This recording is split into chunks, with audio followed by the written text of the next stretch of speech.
அப்படி இருந்தால் உமர் தொழுததாக சொல்லுகின்றாரே அந்த நபித்தோழர் அந்த அந்த அறிவிக்கக்கூடிய அந்த அவர் அவரை பற்றி அந்த விஷயத்துக்கு உமர் ரலியல்லாஹு நேர் மாற்றமாகவே நடந்து கொள்கின்றார். மாலிக்ல 232வது ஒரு செய்தி, உமர் ரலியல்லாஹு உபய் இப்னு கஅபையும் தமீம் தாரையும் 11 ரக்காத் தொழுவிக்க நியமிக்குமாறு ஸாஇத் இப்னு யஸீத் மூலமாக சஹீஹான ஒரு அறிவிப்பு இருக்குது. ஒரே ஆளை பற்றி இட்டுக்கட்டப்பட்ட செய்தி ஒன்றும் இருக்குது, சஹீஹான செய்தியும் இருக்குது. சஹீஹான செய்தி நபிகளாருடைய நடத்தைக்கும் ஒப்பாகுது. நபியும் 11 சொல்லுறாரு, உமரும் 11 நியமித்தாரு. அப்ப நீங்க எதை எடுத்துக்கொள்வீங்க? சின்ன பிள்ளைங்க. அடுத்த ரெண்டையும் அறிவிக்கக்கூடிய ஒரே ஆள், ரெண்டும் ஸாயித் இப்னு அவரின் மூலமாகவே 11 வருது. உமர் ரலியல்லாஹு 11 தொழுவித்தன்னு வருது, 11 தொழுவிக்க ஏவினன்னு வருது, 20 வருது. ஒரே ஆள் 2 அறிவித்தால் நபியுடைய நடைமுறையை பார்க்கும் பொழுது உமர் ரலியல்லாஹுக்கு ஏற்படுது. அப்ப இத ஒரு சிறிய குழந்தை முடிவெடுக்க நிலையில இருக்கக்கூடியத ஏன் நீங்கள் அலட்சியப்படுத்துகின்றீர்கள்? ஏன் இதுக்கெல்லாம் சமுதாயத்துல அர்த்தம் இல்லாமல் குழப்பத்தை உண்டு பண்ணி 11 ரக்காத்தை சரியாக காட்டி தரக்கூடியவர்களுக்கு குழப்பவாதிகள் அல்லது மார்க்கத்தில் அப்படி மேயக்கூடியவர்கள் அப்படி எல்லாம் சொல்லி இப்படி நான் கேட்கிறேன், ஹதீஸுக்கு என்ன அவமானம்? ஹதீஸுக்கு கட்டுப்பட்டான்னு சொன்னா இது அவமானமா? உமரே கட்டுப்பட்டாரு, சஹாபாக்கள் அனைவர்களும் கட்டுப்படுகின்றார்கள். ஊர்ல இவ்வளவு காலம் சொல்லிட்டோம், பல வருஷங்கள் சொல்லிட்டோம், எங்களுக்கு கெட்ட பேர் அல்லாவிட்டால் எங்களை தரம் குறைஞ்சவர்கள் என்று மதிப்பார்கள். இதெல்லாம் ஒரு ஆலிம் சிந்தனையா? இதுக்கு பேர் ஆலிமா? இது இது ரசூலுல்லாஹ் மதிக்கிற முறை? ஹதீஸ் வந்தால் எனக்கு தெரியாம விட்டது, கலீஃபாக்களை அப்படி சொல்லிட்டு போவாங்க. அந்த கலீஃபா பின்பற்ற எங்கள்கிட்ட அந்த பண்பு இல்லை என்றால் பின்பற்றுறதுக்கு சொல்வது. அடுத்தது ஒரு வாதத்துக்கு நான் கேட்கிறேன்,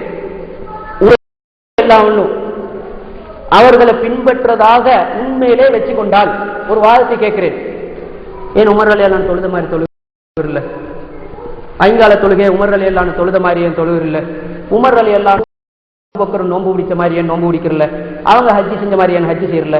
திருமணம் முடிச்ச மாதிரி ஏன் திருமணம் முடிக்கல? அவங்க சதக்கா கொடுத்த மாதிரி ஏன் சதக்கா கொடுக்கல? அவங்க தியாகம் செஞ்ச மாதிரி ஏன் தியாகம் செய்யல? அவங்க குடும்பத்தை எதிர் மார்க்கத்துக்காக வேண்டி அது மாதிரி நீங்க என் ஹக்குக்காக வேண்டி எதிர்க்கு இல்லை. அவங்கள்ட்ட சமுதாயத்துல பெருமை எல்லாம் அவங்கள்ட்ட கிடையாது, அதெல்லாம் ஏன் உங்கள்கிட்ட வரல? அவங்கள்ட்ட நிபாக்தன நயவஞ்சம் கிடையாது, அதெல்லாம் ஏன் வரல? அவங்களுடைய அகீதாவை ஏன் பின்பற்றல? அஷரியாக்களுடைய அகீதா இருக்கிறீங்க. உமர் ரலியல்லாஹு அபூபக்கரையும் பின்பற்றிட்டு போக வேண்டியதானே? எதுக்கு நீங்க மதுவை பெற்றீங்க? உமர் ரலியல்லாஹு பின்பற்றீங்களா? அபூபக்கரை பின்பற்றீங்களா? எதுக்கு சொல்றீங்க இத்தபியூ பில்லதைனி அபீபக்கர் உமர் என்று? சும்மா மக்களை குழப்புவதற்காக வேண்டி இத்தபியூ பில்லதைனி அபீபக்கர் உமர் என்று சொல்லிக்கொண்டால் மட்டும் இந்த 20 ரக்காத்தை சொன்னால் இதை ஒருத்தன் யோசிப்பானா? அப்ப அன்பார்ந்த இஸ்லாமிய சகோதரர்களே, இப்படியாக சமுதாயத்துல உமர் ரலியல்லாஹுவை பின்பற்றுங்கள் என்று நபி சொல்லி இருக்கிறார்.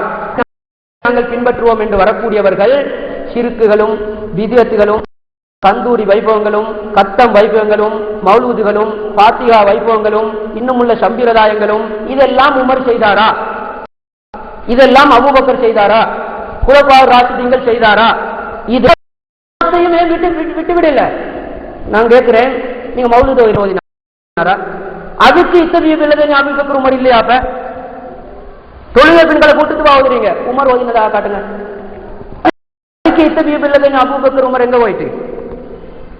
அல்லது கத்தம் கொடுத்து கொண்டிருக்கிறீங்க, இத்தபியூ பில்லதைனி அபூபக்கர் உமர் எங்க போயிட்டு? அவங்க எதுக்கு சொல்றீங்க அபூபக்கர் உமரை பின்பற்ற சொல்லி நபி சொன்னதாக? வெறுமனே போய் வெறுமனே 20 ரக்காத் மக்கள் விட்டா மக்கள் எல்லாம் தௌஹீத் ஆயிடுவாங்க அல்லது ஏகத்துவவாதி ஆயிடுவாங்க. ஏகத்துவவாதிகள் சொல்லக்கூடிய ஹதீஸ்கள் சரி என்ற முடிவுக்கு வந்துடும்.